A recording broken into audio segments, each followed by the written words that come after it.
All right, so Washington's rules of civility also highlight for us this way in which the colonists want to see themselves as more refined and not as these backwoods country farmers that people over in England think we are. And so when Washington copies down these rules of civility, he's like an adolescent. This is way before Washington is like George Washington.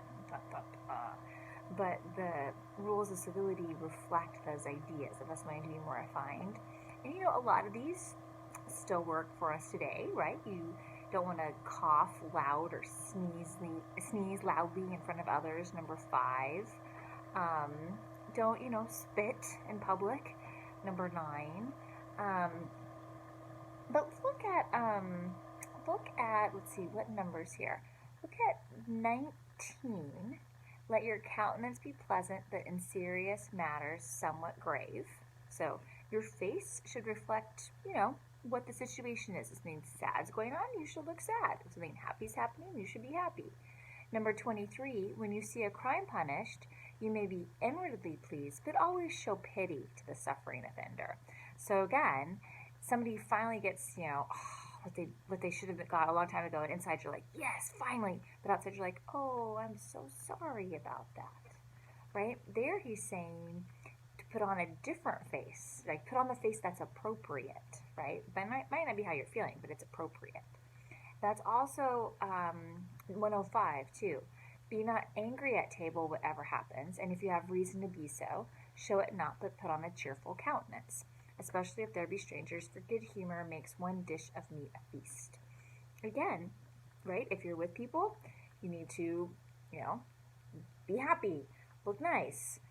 And so sometimes when I ask students, like, how would you characterize these 3 specifically, number 19, 23, and 105, they say, well, he's, kind of saying, like, to be fake.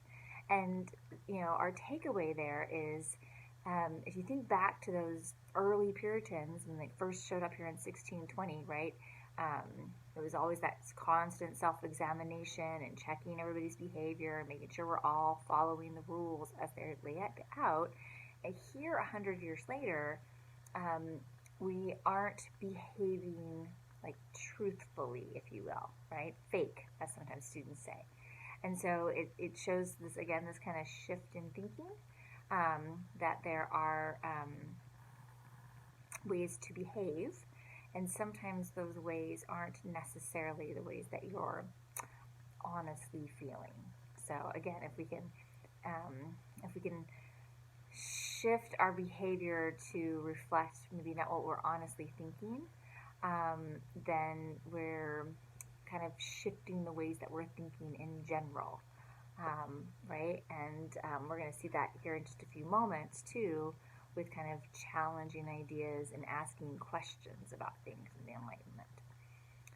All right.